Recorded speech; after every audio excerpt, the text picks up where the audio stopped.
لن تزولا قدم ابن آدم، حضور نے خبر دی ہے ابن آدم کے قدم ہل نہیں سکیں گے.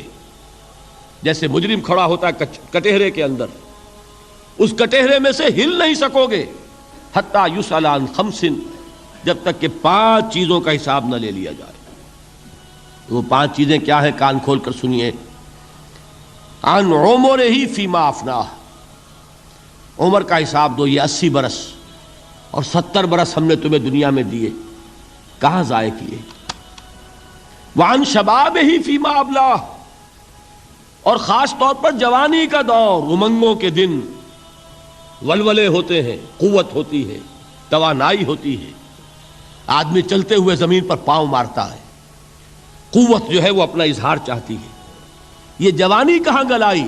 حساب دو، ایک ایک لمحے کا حساب دو. وَعَن مَالِهِ مِنْ أَيْنَ اكْتَسَبَهُ وَفِيمَا أَنْفَقَهُ، ایک ایک پائی کا حساب دو. مال کا کہاں سے کمایا تھا، حلال سے کہ حرام سے، اور کہاں خرچ کیا تھا، گل چھروں میں، عیاشیوں میں، یا نیکی کے کاموں میں، ادائے حقوق میں، اللہ کے دین کے لیے. 4 سوال ہو گئے. 2 زندگی کے بارے میں، ایک زندگی پوری بحیثیت مجموعی کہاں کس کام میں لگائی، اور خاص طور پر شباب کا دور کہاں لگایا.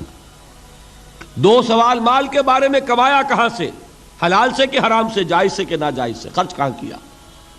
اور آخری سوال وعما عمل فیما علم، جو علم حاصل کیا تھا اس میں عمل کتنا کیا.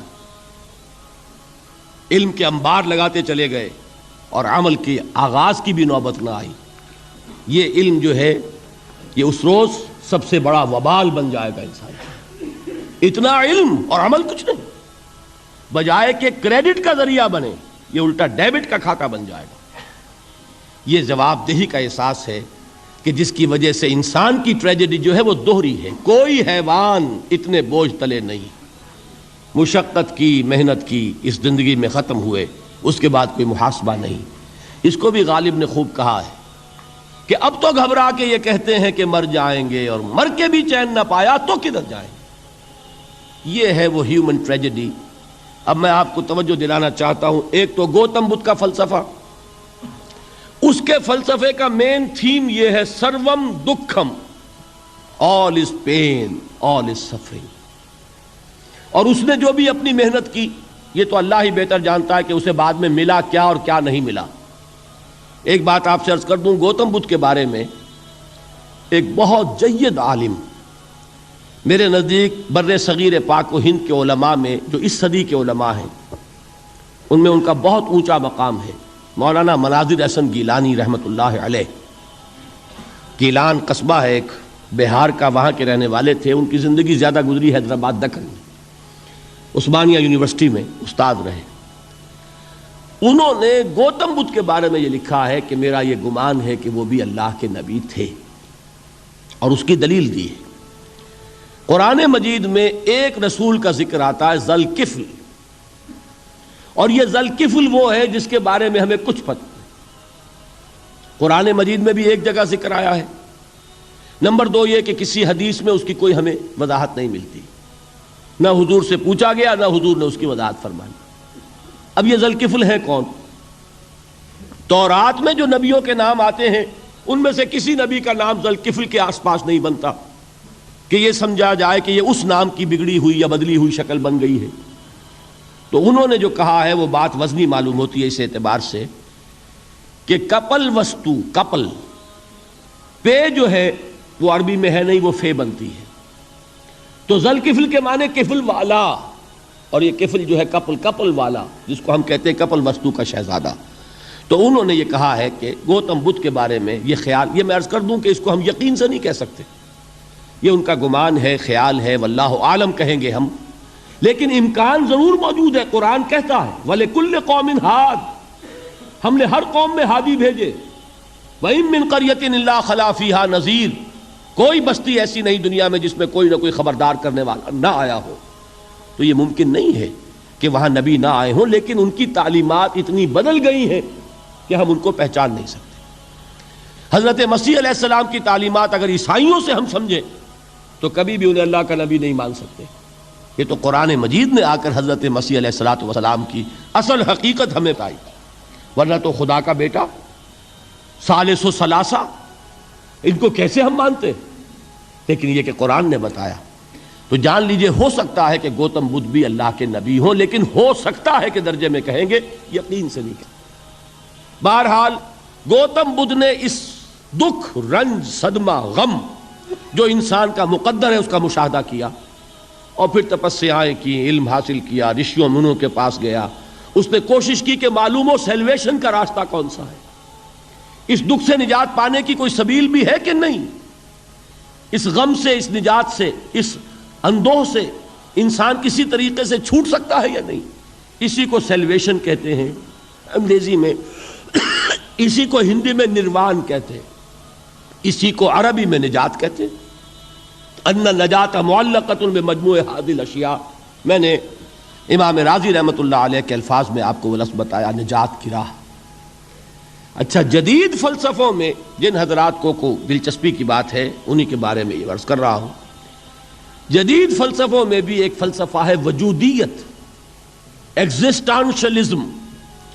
آپ نے نام سنا ہوگا سارترے، یہ فرینچ فلسفر، اور اس وقت دنیا میں جو نوجوان نسل ہے وہ بہت زیادہ متاثر ہوئی ہے سارترے کے فلسفے سے۔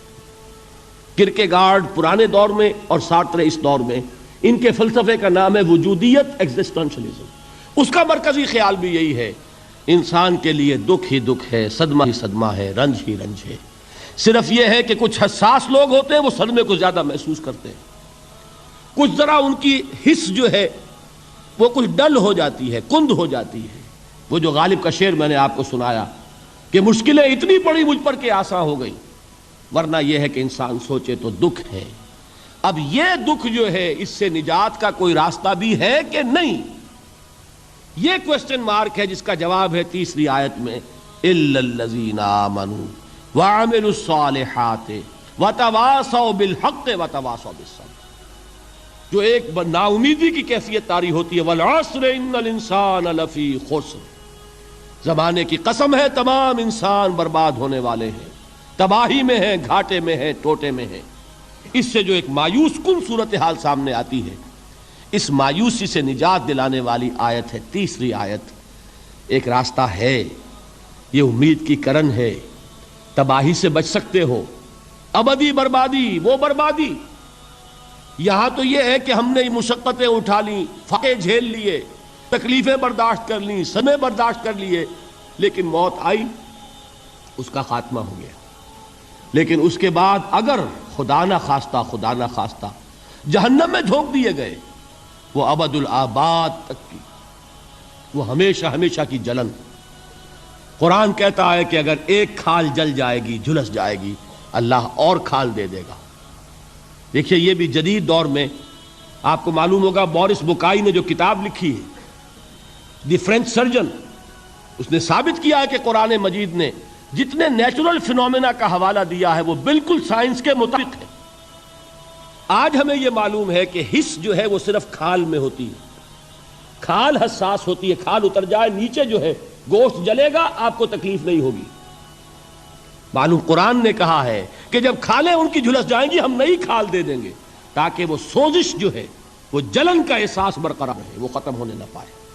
حالانکہ اس کی ضرورت نہیں ہے، اگر اندر کا گوشت بھی حس والا ہوتا تو پھر کھال دوبارہ عطا کرنے کی ضرورت نہیں ہے، گوشت جلے گا، اس سے بھی جلن کا اور سوزش کا احساس ہو جائے گا۔ لیکن قرآن کہتا ہے کہ نہیں، کلما نضجت جلودہم بدلنا لہم جلودا غیرہا، جب ان کی کھالیں جھلس جائیں گی، جل جائیں گی، ہم ان کی کھالیں بدل دیں گے تاکہ وہ سوزش برقرار رہے۔ ثم لا يموت فيها ولا يحيا، پھر نہ وہ اس میں جی سکے گا نہ مر سکے گا، نہ زندوں میں ہوگا نہ مردوں میں ہوگا۔ موت کو پکارے گا، کاش کہ موت آ جائے جو مجھے اس مشقت سے اور مشکل سے چھٹکارا دلا دے۔ وہ موت جس سے اس وقت ہم بھاگتے ہیں، اگر خدا نہ خواستہ اس جہنم میں جھونکے گئے تو پھر موت کو پکاریں گے اور موت نہیں آئے گی۔ اس عذاب سے، اس ابدی ناکامی سے، اس خسران سے، اس ابدی ہلاکت سے بچنے کا کوئی راستہ ہے؟ وہ جو میدان حشر میں پکاریں گے لوگ، این المفر، کوئی جائے فرار ہے، کوئی جائے پناہ ہے؟ وہ جائے فرار، وہ جائے پناہ اس دنیا میں اللہ نے ہمیں عطا فرمائی، اسی کا نام صراط مستقیم ہے۔ الا الذین آمنوا وعملوا الصالحات وتواصوا بالحق وتواصوا بالصبر، ایک راستہ۔ جیون جیون ہر کوئی آنکھیں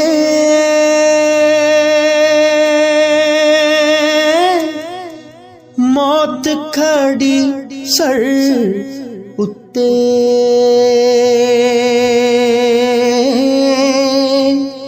تیرے نالوں لکھ لکھ سونے خاک اندر جا ستے۔